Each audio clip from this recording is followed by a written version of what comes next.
Matif Zindel. Thank you so much for that. And of course, you're not going to have any other business that's more important than my webinar, I'm assuming.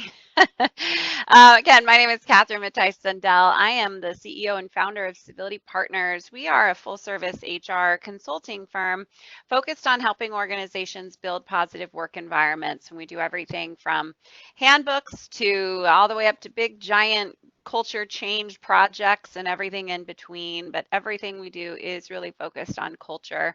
I wanted to give you a little background on me. I was the director of human resources for a nonprofit organization a long time ago, and I found myself working with a bully. This person was an uber excessive micromanager, yelled a lot, made life hard. And as the director of HR, I dealt with all of the problems he created for the organization. I dealt with lots of turnover, spent a lot of time counseling people in my office. It was very frustrating. But I also felt targeted by this person. So I was also being bullied while trying to stand up for everybody else in the organization as well. And it was pretty exhausting. During that time, I started getting my master's degree and ended up doing all of my research in grad school on the topic of workplace bullying. If you can believe it, there's about 40 years of academic research from around the world on the topic of workplace bullying. And America is actually pretty far behind in laws related to equal opportunity harassment, which is essentially what bullying is. So that's a little about me and my story, and it really informs how I function because I could see that it's not just the one toxic person that needs to be addressed, it is a culture issue in an organization or in a team. So I've written 3 books. They're all there on the screen, and so there you go. There you have it. And I've had the pleasure of serving a huge array of clients over the last 11 years that Civility Partners has been in business, and I've been published in a lot of really cool places. So workplace bullying has really become a hot topic for me. Now, we're not going to necessarily just focus on bullying today. What we're talking about is how to build a positive culture. Wanted to say a few things on that.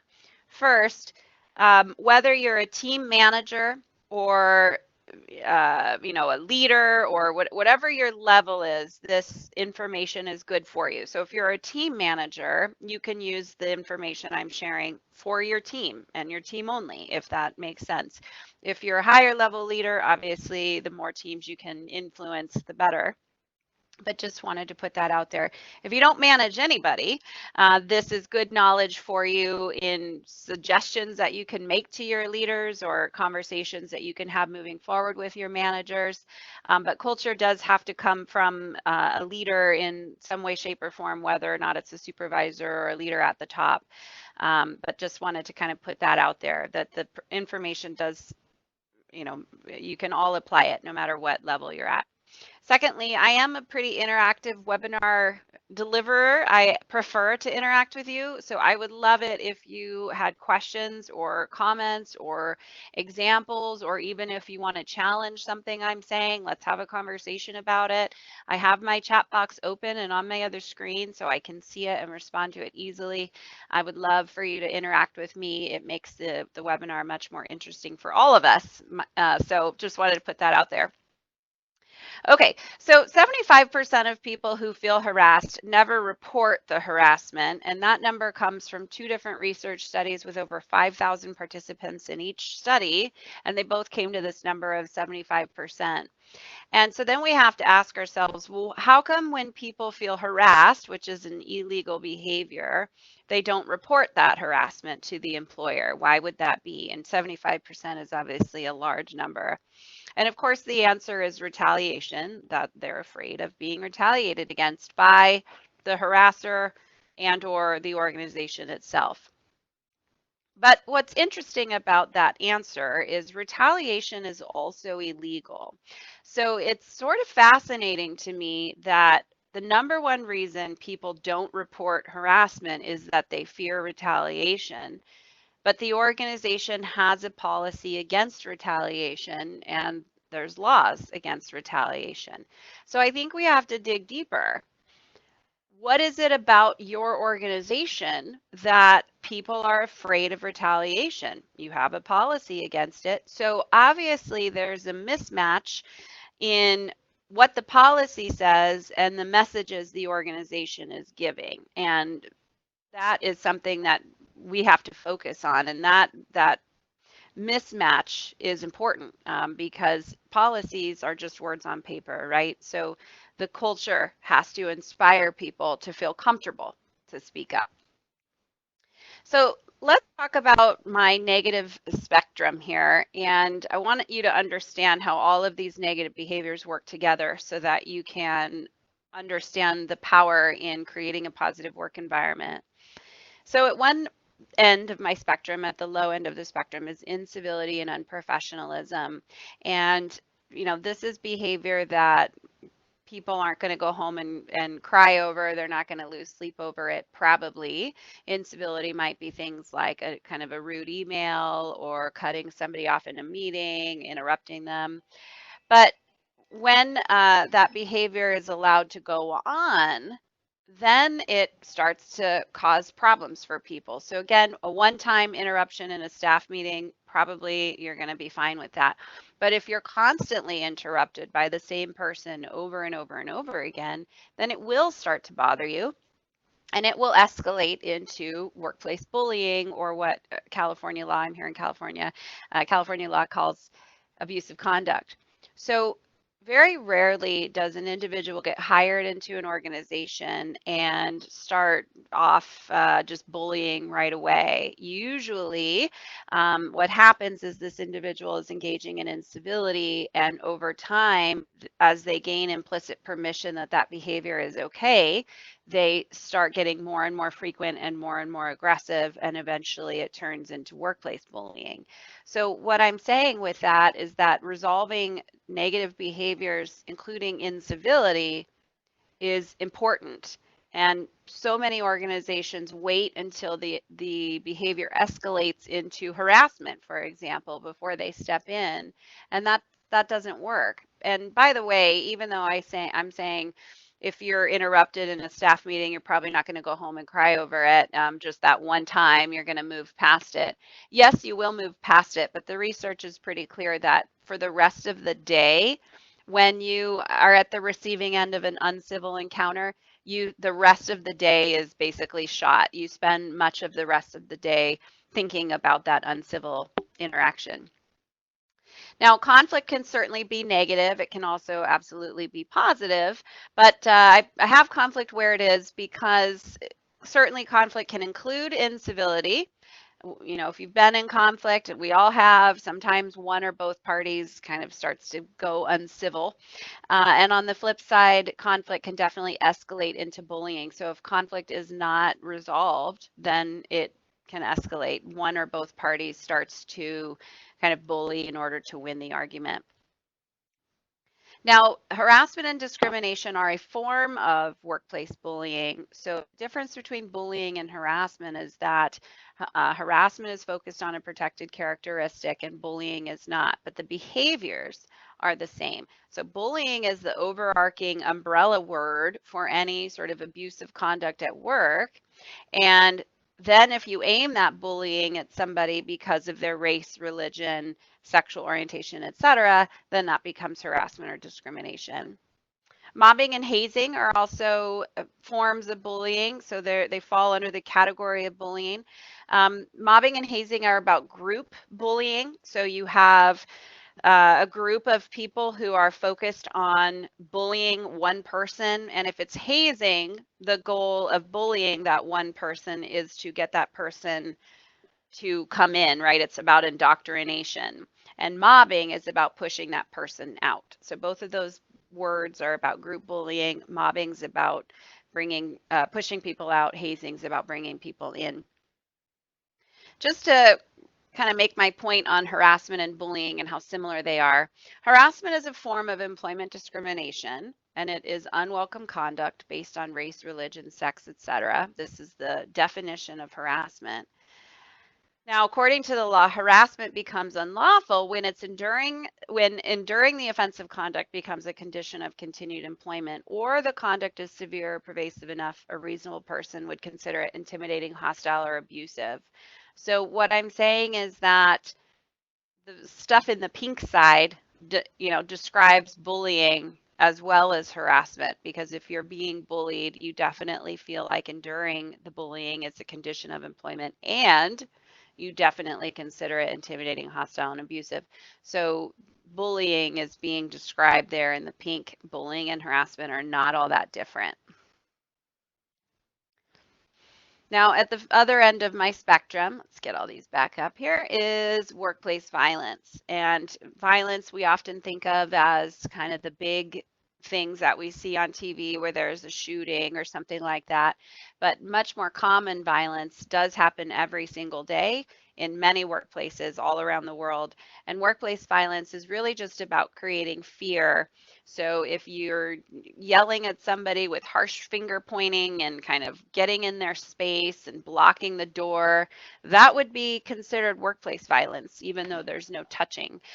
So violence ranges anywhere from making verbal threats to sort of physical nonverbals that feel really threatening, all the way up to, of course, acting out violence. But when you hear about verbal threats and harsh, aggressive nonverbal communication, then we can see that bullying and violence have some crossover, that bullying can be a form of workplace violence. Now, one thing I saw a lot in the Me Too movement was that policy and training were the answer to creating a positive work environment. And I just saw a lot of articles during the height of the Me Too movement around, just check your policy, make sure employees are getting harassment prevention training, and that's how you'll make a more positive work environment. Well, I think we know that those two things in and of themselves aren't going to work. And just to point out, in harassment prevention training, most of the training is focused on kind of the legalities and the compliance around harassment. And this is an example from the Society of Human Resources Management. You can download a harassment prevention training there. And so I did. And item number 2 says why it's important to prevent sexual harassment, but there's nothing on this list of learning objectives about how to prevent sexual harassment. So it's missing the most important component of training. Same with this here in California. This is a list of all the things you have to have in order to make sure your harassment prevention training is compliant. And notice there's just this one little tiny spot around strategies to prevent harassment, when meanwhile, that's the most important piece. So here's what you need to focus on to create a positive work environment. You need to focus on leadership, whether that's your own personal leadership or the leadership of the other people around you, and also, of course, actual leadership, the C-suite of the company. But everybody should be being a leader in creating a positive work environment. You do have to focus on policy, of course, but you need to have those things in place. But you need to have leadership and then, of course, behavior that supports the policy. Again, people are afraid of retaliation. That's why they don't report harassment. So that means that leadership has to be doing something different for people to believe they will not be retaliated against. And everybody else in the organization has to be behaving differently. So training doesn't actually change behavior. Training is a piece of behavior change, but behavior has to be different if you're going to create a positive work environment, right? So I'll finish my spiel on negative behavior with this last model, and then we'll move into actually providing some steps for creating a positive work environment. But I want you to understand that negative behavior is a social phenomenon. So if you have your bad actor, your bully, your harasser, your uncivil or rude person, whoever it is, of course, they play a role in the situation, and so does the target or targets.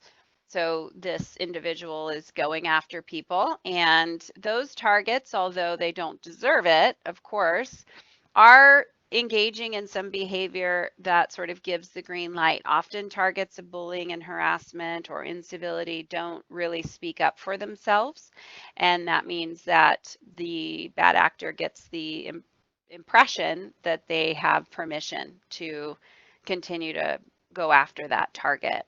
So targets have to be able to speak up right there in the moment and sort of nip things in the bud. And so then the bad actor and the target have a relationship that's made up of a power imbalance that's unhealthy.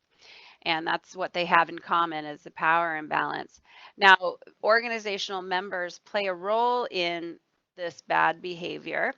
Now, a lot of my colleagues call these organizational members witnesses or bystanders. I don't like those words because they feel very passive. And in fact, if you're an organizational member who is aware of bad behavior, and you don't speak up or do anything to step in and try to put a stop to it, that makes you a reinforcer, not a witness. So reinforcers are active participants in this situation. Now, of course, you might be saying, well, of course, I'm not going to speak up. I don't want to be retaliated against.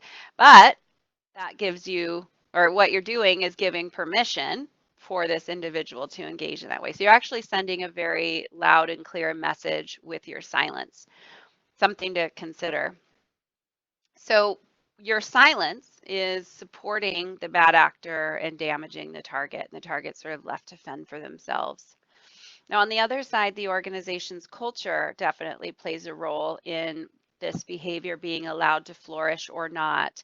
So cultural norms that we know actually create risk for bad behavior include things like when you have high competition in an organization, when you have a lot of bureaucracy in an organization, when you have a lot of smart people in an organization. So for my engineers out there, all my smart people, you know, you actually are in an environment that facilitates risk for bad behavior. Um, when you have a lot of change going on in an organization, so all of those things definitely can create the opportunity for bad behaviors to occur. So what that means is that the organization's culture in and of itself is supporting bad behavior and damaging the target. And then in the end, the bad actor is, of course, damaging the culture and damaging the organizational members. So while the members and the culture are supporting this person, they're not reciprocating that support. They're actually causing damage. So this helps explain how all of this is together. I have a question. Do you provide a participation certificate? That you'll have to ask Daryl when he pops back on towards the end, unless Daryl, you want to answer that right now. I do not know the answer. I already responded to him, but yes, you can receive PDHs for attending this webinar, and I would have to check with you, see if you get a formal certificate from us. Okay, perfect. Okay, so so step one to creating a positive work environment is to get your leadership on board. And that means having conversations with leaders about their commitment to making change, that they, need to support and be involved in these initiatives and to be involved in the process. Now, that's a big ask. I recognize going to a leader, whether it be the CEO or a director that you report to or your manager, whoever, whatever level of leadership you're going to go and talk to about creating a positive work environment. It's a big ask to say we need to change our culture. So I wanted to give you some tips on how to approach this. There's 3 ways to get your leader to pay attention. One way is to scare them. And so by going to them and saying, look, bullying and harassment are the same behaviors. I've just learned this. And so it's important that we put a stop to even something like bullying that doesn't actually feel illegal. It can escalate. So it's important that we put a stop to any of this kind of negative behavior that may be going on. So you can scare them by sort of speaking to the liability that the leader is putting the organization in by not addressing this bad behavior. Another way to go about getting the attention of a leader is to use their emotions. So you might ask them, have you ever worked for somebody who mistreated you? And see if you can get them to think about how it affected them. We've all worked for somebody that we didn't want to work for, that was hard on us, right? And hopefully, if you ask them this question, they'll say, yeah, I worked for some boss and I quit because I hated working there, whatever their answer is. But it will help them apply what they went through to how their own employees might be feeling. And lastly, of course, using data. I know data is important to you engineers, but you can definitely run some numbers around how much this bad behavior is costing the organization. So you could just open up an Excel sheet and start to make some educated guesses. You know, if you are a manager and you've spent X amount of time dealing with some issues, then how much was that? You know, how much time did you spend? If you break your salary into an hourly rate, what was the number? Let's put a number on that wasted time. If you can see that a lot of people are gossiping about bad behavior and unhappy about it and talking about it, you can put a number on that wasted time. So you can definitely start to make some educated guesses for your organization specifically. And just like I said, open up an Excel sheet and start calculating the cost of this bad behavior. There's also a ton of case studies out there about the cost of bad behavior. Happy to send some to you if you want to shoot me an email. I am happy to send over some good articles around cost. Now, the next step to creating a positive work environment is to conduct an assessment. So you have to understand how people are feeling right now. You can't just go in and say, we're going to change the culture, right? So, for example, when we do climate assessments, we ask questions like the ones on your screen there. And we attempt to understand if people feel safe, is really what it's about. Do they feel comfortable reporting things? Do they, you know, would they talk to each other if they felt like something had gone bad? Do they rate this as a positive work environment? So just, you know, getting this kind of insight. And you can, if you're a manager of a team, you can create something like this sort of all on your own and send it out to your team and see what they come back with. Just put it in SurveyMonkey. You can also learn this information, of course, by having conversations with your employees and asking them how do they feel about the environment. Bottom line is you have to do a little bit of research on how people are feeling about the culture before you start trying to adjust it. Now, we also do interviews with 10% of the employee population when we do surveys or when we do climate assessments so that we can get some good qualitative data in addition to the numeric data. One thing I just wanted to touch base on is with harassment, whenever there's a harassment problem, of course, HR comes in and does an investigation, or they'll hire someone to do an investigation. And by law, they have to do an investigation if they get a complaint.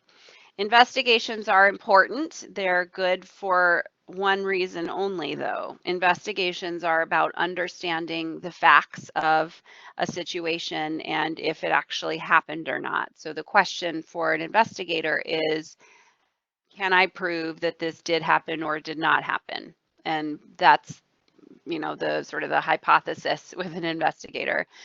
A climate assessment, it's more of a research question of just what is the culture, and so it's much more broad and it's focused on getting everybody's story, not just the story of that one group of people that's having an issue. It can be sent out to the entire organization and it's focused on everybody, and therefore in an investigation, you know, you'll get the results of that research or of that hypothesis that it can be proven or not that this happened.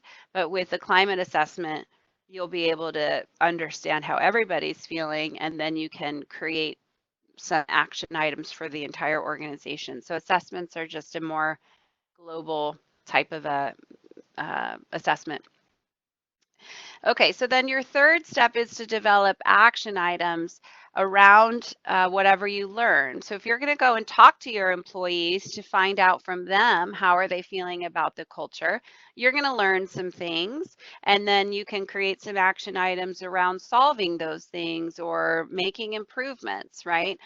If you do the climate assessment route and you're able to send that out to your whole organization, then I recommend figuring out action items with what I call an action team, where you could get employees to work with you so that you're not on your own creating different actions. You know, you can lean on your employees to help create those actions. So I know there's a lot on your screen. Don't just look at the top there. I wanted to show you what a strategic plan for culture looks like, and just kind of wanted to let you see one that we've done. So this is one that we've done with a client, and this was a 12-month strategic plan. And through the assessment, we learned that while the organization had core values, nobody knew them, and of course, therefore, nobody was living those core values. So we helped the organization create some different ways to bring those core values to life. And this is kind of a rough draft of some of the different things that we had thought of as action items that we would do to bring the core values to life. So, for example, goal 1.3 is to determine ways to discuss core values more often, just to make sure they were being brought into the everyday vernacular. And so, one simple suggestion there, 1.3.1, was for managers to discuss values in all meetings with staff. So, we were going to require managers to bring up core values in the staff meetings in whatever way they wanted to. It might be to acknowledge people for living them or just to pick one and talk about it. But that's an easy, no cost suggestion for creating a better work environment, just to talk about what you do want from people in terms of their behavior.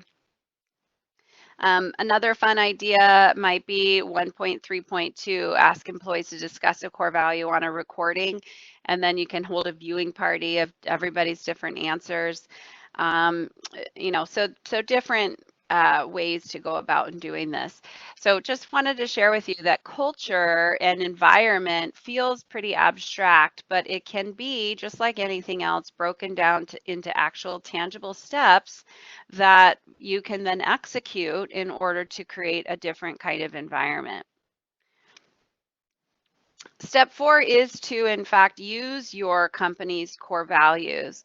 So consider for a second whether or not you um, know your company's core values. Do you know what they are, and could you recite them?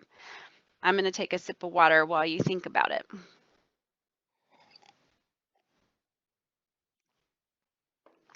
Okay, so here's the thing. Core values are meant to drive organizational behavior, hence the picture of the car. Your core values of your organization are for internal use. So many organizations create core values and they put them on the website, and then they never do anything with them again. So if you don't know your company's core values, I'm going to assume your company has them and they're somewhere on the website. But do you actually live them? So having core values is a really, it's a missed opportunity if you have core values and you're not actually using them. So they can be turned into core competencies just like anything else. So for example, in your engineering world, what are some of the core competencies that people who are working with you need to have? They need to be, I'm assuming, good at math. They need to be able to run the equations that need to be run. They need to have a strong understanding of whatever it is you're engineering, right? So these are core competencies that are basic level competencies that people who work in your organization have to have.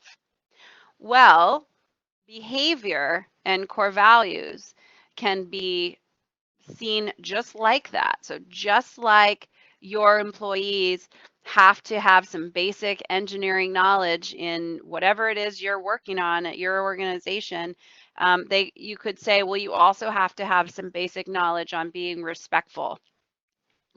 So now I know engineers are infamous for being kind of introverted and quiet. So I'm not saying like if you have a core value of respect, and that's one of your company core values, I'm not saying that everybody has to go around being somebody that they're not, but you can definitely hold people accountable to being respectful. And so what you can do is say, look, in order to work here, you have to be able to do the math equations that we need you to do. You have to be able to, complete X, Y, and Z, and you have to be able to be respectful.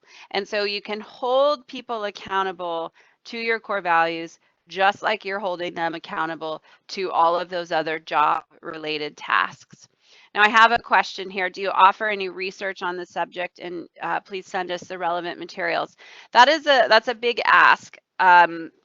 Everything I'm talking about here has research behind it. So if there's something specific that you're looking for research on, I can definitely send it to you. I can't, your question's too vague for me. So if there's something specific you want research on, I can definitely send it your way. But all of this information in the webinar is based on my own experiences, as well as reading many academic research articles and other articles on the topic of creating a positive environment. So here's the thing. I'm going to give you a silly example. So I worked with an organization that was a chili hot dog restaurant chain, and they were started back in the 40s on like Coney Island or something. And great grandpa came back from the war, and he started this chili cheese hot dog stand out on the beach. And of course, there's lots of chili cheese hot dog stands out on the beach. And so his shtick, the way that he stood out, was that his provided the most chili. So if you were going to order a chili hot dog from this particular stand, you knew that you were going to get just a big hunk of chili on top of your hot dog. And he was really big on that. This great grandpa who'd started the company, and it was a family-owned business. And in fact, he would get after his employees for not giving enough chili. And so that was kind of a story that had been handed down in the company's history. And so what we did was created some core values around service, quality, and being fun. So at a chili hot dog stand at the beach, and now it's a big giant restaurant chain, having fun is a core competency. So how does that look when I'm talking about taking these behaviors and turning them into competencies? So fun, how do you manage people being fun? How do you make sure that they're fun? Well, they always have to be perceived to be in a good mood. They have to laugh and enjoy others. They have to engage peers and customers, and they have to be seen with a smile. So that's how we were able to define fun. And at this organization, fun was an important competency to have. I recognize it might not be an important competency at your organization, but what I'm saying, bottom line here, is that you can take these behavioral qualities that you need people to engage in order to have a positive environment and turn them into requirements that people are held accountable to. And that's what I'm asking of you. Any questions or thoughts on this?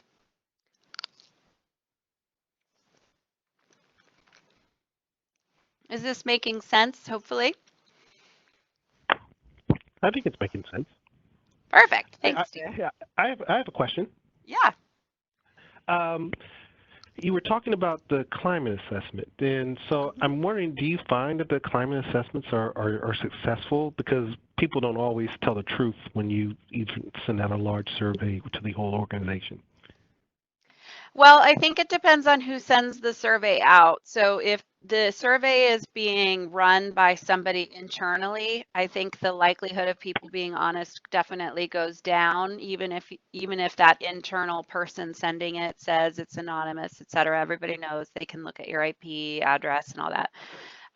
Versus if it's an external person who's delivering the survey. So we do find that as external people, when we go in and do climate assessments, that we are seen as trusted because we're outside. And especially in a toxic work environment where people are unhappy, what we represent is hope. That, here the leaders, obviously people know we're being paid, we're not doing this for free. So here's some people that leaders are leaning on to help us change. And I think we do represent hope for them. And so they are honest because they want help. So yeah, so it depends on, the answer is it depends on who sends it, whether it's internal or external. But we see a lot of horrible things on surveys, so we know that people are being pretty honest with us. Okay, all right. All right, I have another question. Do you have any survey reports available? Survey reports on like the one about the 75% of people? Elaborate for me, and I will try to give you some other numbers. I have lots of stats running through my head, so share with me more on what you're looking for. Okay, so your fifth step is to implement a healthy workplace policy and hold people accountable to it. Now, this is something that we have to look at it kind of two different ways. One, if you have a good relationship with your HR department, by all means, email me. I will send over this template policy, and you can forward it on to your HR business partner and maybe get their interest in putting something like this into place. Now, if you're here because you want to understand how to help your team create a positive environment, and we're not talking about the global organization, you still want to have sort of a policy, I say with air quotes, for your own team, and then you and your team can hold each other accountable for these behaviors. So let me talk you through how you might do that. Either way, whether you're thinking of going, company wide with this or only just in your own team, what you want to do is gather your employees and ask them, how would you like to be treated at work by peers, managers, and customers? That's the question. And you're going to give people about 10 minutes to brainstorm an answer. So you'll pair people up or get them into groups of 3 or 4 and give them an opportunity to figure out their answers. And I find it usually takes about 10 minutes for them to get, maybe seven or 10 answers. So what ends up happening is these partners or groups end up coming up with a kind of a bulleted list of behaviors. And guess what? All of the things that they're requesting are the same. Everybody says things like respect, appreciation, that we get to have a little fun at work sometimes, that I'm getting constructive feedback, not just a bunch of people telling me what I'm doing wrong, that I feel valued. I mean, I've done this exercise in a bazillion different organizations of all industries, from manufacturing up to engineering, with attorneys, with bankers, with hospital staff, nurses, doctors, and it doesn't matter. It turns out all humans really want the same, maybe 10 things. And so the beauty in this exercise is it creates an opportunity for people to have a conversation about what they really want and then realize that they all really want the same things. So when I do the exercise, after about 10 minutes, I collect the answers publicly. So I'll go from pair to pair or from group to group and ask them to shout out all of the answers that they wrote down. And I often will take my training slides down and pull up a Word document and type in the answers as people are talking. And I think there's value to that because then the employees can see that see what each other wrote down and see visually here, this is something that we all want. And I honestly get a lot of really great feedback on this exercise. You can really feel the vibe in the room change when people realize they all want the same thing. This exercise transcends all ages and races and everything because humans all want to be valued. We all want to feel like we're getting constructive feedback. We all want to grow. We all want the same things. So once you've collected those answers, what you could do then is figure out what the themes are, because again, every group is going to say the same answers, relatively. So figure out what the themes are and then put those themes into your policy. So if you do in fact implement a healthy workplace policy, um, in this category down here, you can take everything that you heard from the group and put it into the healthy workplace policy. But if you're a manager here and you can't influence the corporate policy, you certainly can influence sort of the policy in your own team, right? And so you'll still do something similar where you've created a bit of a code of conduct for your own team around respect and treating each other all the right ways. So I love this exercise. If you take away nothing else from this webinar, I really, really, really encourage you to do this exercise. It's simple, it doesn't take a lot of time, and it has major, major, major impact. So now if you're going to hold people accountable to these behaviors that they've come up with, that means you have to provide better training for them. So, what I see a lot, especially with something like harassment prevention training, is that the training is really focused on compliance and kind of how the law defines sexual harassment. Most organizations do a lot of training around the technical stuff, and they do a lot less training around the people stuff. And that's a mistake, because if you want everybody to work in a team in order for the organization to be successful, then people need tools for behaving correctly and working together.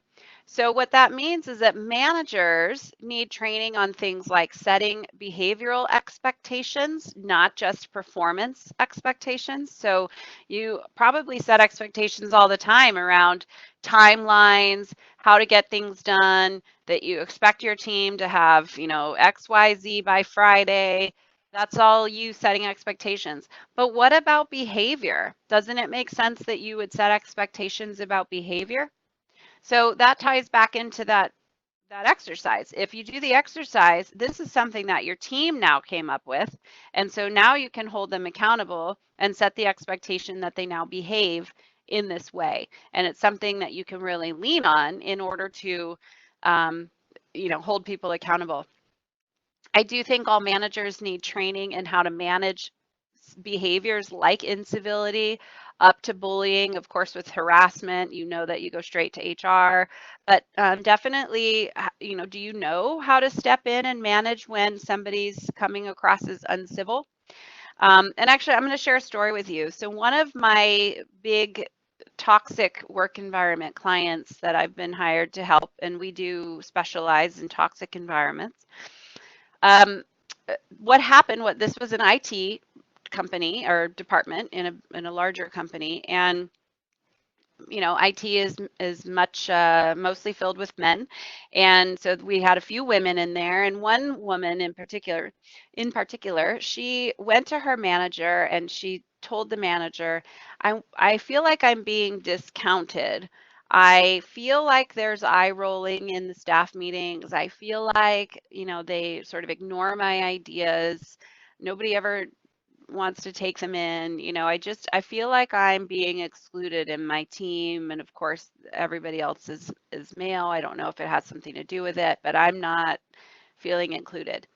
And what the manager did was he asked what many managers ask in a situation like that, which was, what kind of proof do you have? Give me some proof, otherwise I can't talk to HR.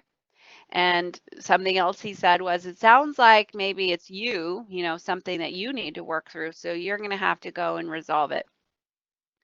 And so, of course, now she has the impression from her manager that he doesn't care. And over time, the behavior escalated, and eventually she told HR that she was being discriminated against. And they did an investigation, and it turned out that it was a hostile work environment. And then it turned out that all of this was all over the news, that she went really public with all of her story. And so I just keep thinking back to that one manager. If that one manager had some better training on how to help her in that moment, none of that would have happened. And so the manager should have said something like, how can I help? Maybe I can sit in on some meetings and observe so that I can see what's going on for myself. What do you need from me, instead of sort of dismissing her? So that's where I'm talking about managers need training on this. Managers need training on coaching behavior as well as performance, and ultimately creating a workplace that's positive within their team, which is what we're talking about today. Everyone from top to bottom needs training in some of these other topics, like conflict resolution, managing their stress, their own leadership, civility. Bystander training has been a hot topic for us lately. So these are all things that everyone should be getting training in, that I suspect your organization is not offering. In the end, you just have to figure, what is it that we want the behavior outcome to be from this training? So using that sexual harassment training as an example, is the outcome of that training supposed to be that people can cite the legalities around sexual harassment, or is it that you want them to demonstrate preventative behaviors like respect, empathy, etc.? So Just consider when you're doing training, what is it that we want people to be doing once the training is over? What behaviors do we want them to engage in once the training is over? And then design your training around that. So my last tip for you that falls under sort of holding people accountable is to coach. I have abrasive leaders there, but really coach anybody who is, again, engaging in incivility all the way up to something worse. The assumption that we often make with people who engage in negative behavior is that they're fully aware of their behavior, that they intend to cause harm with it, and that they can't change. But the reality is that they're fully unaware of their behavior and the damage it causes. And their intention is really focused on the job, and they can, in fact, change. So the reason that people engage in bullying is threefold. The first reason is that they're really focused on uber competence, and that's where in engineering you might find this type of behavior. Your engineering culture is definitely one that is a risk factor for bullying. Because you have a lot of engineers who have something to prove, who are clearly uber competent. And so sometimes you get people who are focused on really sort of demonstrating how competent they are. Secondly, these individuals lack social and emotional intelligence. They're sort of lacking empathy. They can't read emotions. And so what happens is perceived incompetence gives them anxiety, and they defend using their fight or flight instincts. And in this case, that would be fight. So just to give you an example of this, I coached the CTO of a Fortune 5000 company, and this was an engineering company that created mapping software and then sold that software off for large sums of money to places like Google and Microsoft. And the CTO was employee number 8, and now they had 5,000 employees. So he had really grown up with this organization. And over time, as things got more and more stressful, of course, his behavior eventually escalated into real bullying. And so with him, he is focused on competence for himself, but also his team. He sort of lived with this mantra of no mistakes allowed because they hold us back. And so he's focused on uber competence. When one of his employees made any sort of mistake, or he didn't agree with something, or he didn't like their idea, he would bully them. And so what happened is this person would share an idea that he perceived as incompetent idea. And so there he would lash out. That incompetent idea gave him anxiety. So it's not about intention to hurt. It's about being focused on emotions. So, what happens is they see incompetence as a threat. That threat gives them anxiety, and then they defend with their instinctual fight or flight. And of course, with bullying, that means it's fighting. So just to give you an example too of how unaware people are, this individual said, I've been walking around like a you know what for 3 years and nobody told me. I wish they told me sooner.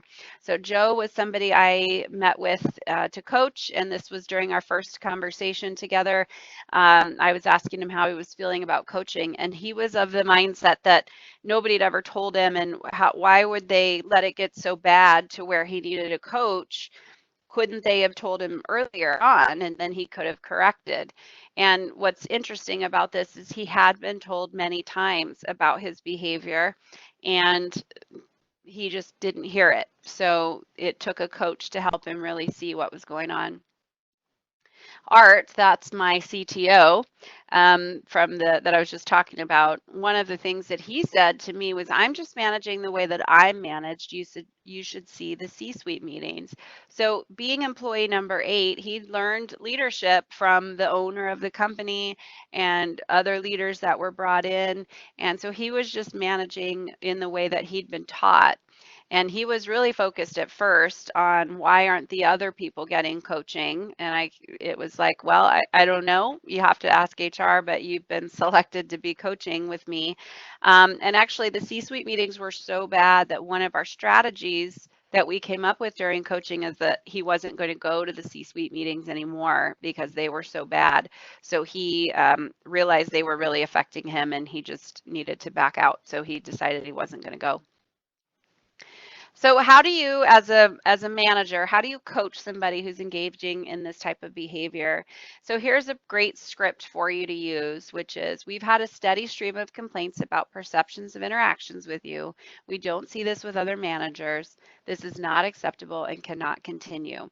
So notice that you're saying, I've gotten a stream of complaints about perceptions of interactions.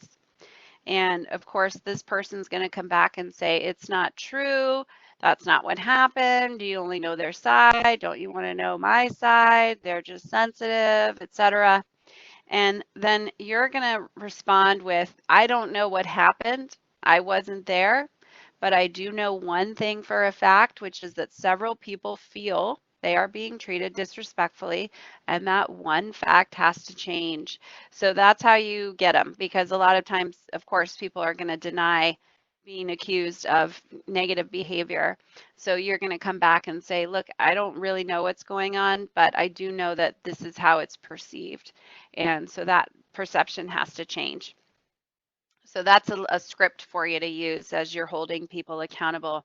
And coaching, if you're going to coach them as your employee, you really want to help them understand exactly what the negative perceptions are, what's causing those negative perceptions, and how can you eliminate those perceptions. So that's how my coaching is focused. Coaching is a whole nother um, 8-hour training course, so I can't get too much into it here, but just to give you an example, the way that I work is I to meet with the coachee first and just kind of talk with them a little bit about coaching and get their permission to interview, excuse me, to interview other people they work with to find out what's really going on. So I always just kind of say, look, I don't really know what's going on other than what I've been told. I'm sure you don't really know what's going on either. Why don't we figure it out together? Why don't you let me interview people? So that's how I collect information about exactly what the negative perceptions are. And then we can pick through them and talk about what's causing them. So if one of the perceptions is that this individual sends, kind of nasty, unfriendly emails, then you can talk to this individual around that and you can say things like, well, why do you think people say that your emails are unfriendly or nasty? Let's pick this apart. Let's look at your emails. Why does this appear to be unfriendly? And help this individual figure out why that's the perception. And then from there, you can say, okay, well, what could you do differently with your emails so that that perception no longer exists? And it's a really cool process. So when I do these interviews, I collect all the information and move them into themes. And so you can see on the before side, these are the types of themes that I get, and these are comments from those interviews. And I just type people's words in word for word. And then after about 4 months of coaching with me, I re-interview everybody, and this is what I see. So I see some cool change. It's a really cool process. So in the end, any type of harassment prevention is not a training, it's a culture initiative. And diversity and inclusion, which is a hot topic these days, that's not for HR only, it's a whole culture initiative. So you just have to focus on creating an inclusive and respectful culture there in your team. And I've given you some tips on how to do that. You're going to start off by doing some research, talking to your employees, or maybe doing a survey if you can get permission.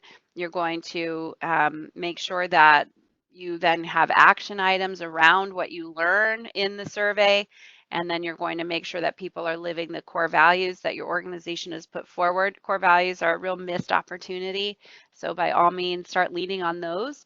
And then you're going to hold people accountable to those core values by giving them tools like training, by coaching them as a manager. That's a big part of your job, and just making sure that people know how to behave in all the right ways. So here's my contact information. I've got 2 different ebooks. If you'd like either or both, feel free to email me. Feel free to email me for anything. I know some of you asked for a little bit of research. I need a little bit more information on the research you're looking for, and I can certainly send it over. But all of this today is focused, is based on research as well as my own experience. So it's hard to know exactly what you're looking for, but by all means email me and I can send over what you're looking for. So with that, we've got a couple minutes to see if there are any other final questions. Yeah, please, if you have any questions, please type them into the chat pod. And while we're waiting, I actually have one question for you. Sure. A number of, at least some of the people that I work with are engineers who are consultants who are not, not a part of the organization, but are hired to come in to solve a problem, and that sometimes they're at the organization working 3 months, 6 months, and they experience bullying from time to time only because, people don't want them there, or they're there to solve a problem that they couldn't. Is it worthwhile for them to approach the manager, whoever hired them, to say, hey, this person is bullying me? Because most of the times they just, work with it and move on. Yeah, I think it is. I'll start by saying this. Being mistreated has a major impact on humans, right? We are social creatures. It's a basic human need. We require acceptance and to feel valued and loved, right? And because we're social creatures, it's in our DNA to be accepted. And so if you're a consultant in an organization and you're being mistreated, it's affecting you. And it's easy to say, I'll just let it go. I'm only going to be here for 3 months and then I'll move on and it'll be fine. But it is affecting you probably in ways you don't even know. And so it's important to be careful of your dignity and to guard it, because nobody else cares about it the way that you should. So I do think it makes sense to speak with the manager. Yeah. All right, cool. Are there any questions? Right now, I'm not seeing any in our chat pod. I'll end with one final question for you, Catherine. Wow, it just slipped my mind. I used to work for a person and he was a yeller, and he would come in and he would just yell, and I just managed to cope with it in terms of just listening and just letting them blow off steam and go from there. Is it worthwhile in the future, if I run across that problem again, to implement some of the things that you said right here? Absolutely. In terms of going. Absolutely. And in the moment when he's yelling, I would back away. I would, as that person's yelling, I would just exit. I would say, I can't talk with you when you're yelling at me. When you're ready to have a conversation, I'll be happy to come back. And just don't allow it, because if you take it, that's where they get that implicit permission to act that way. So you have to give constant stop signs for them. And so, or like those nasty emails, you respond by saying, I'll respond to this email when it's written differently. You have to stand up for yourself. And then, yeah, absolutely talk to whoever you need to talk to. Yelling is a form of workplace violence. I never knew that. Yeah. Well, anyway, I don't see anyone with any questions. I will let you have any last words that you have. Well, thanks so much for joining me today. I'm very passionate about positive work environments. I think it's an employer's responsibility to ensure that people feel like they're thriving, and a big part of that falls on managers to ensure that people can thrive. So any other questions or thoughts or things that you need from me, I'm open and happy to provide whatever I can to help you create a better work environment. So thanks again. All right, well, thank you so much. Thank you from IEEE USA, and thank you for our attendees. And I will be ending the webinar. Thanks so much, okay? Thank you. All right, bye-bye.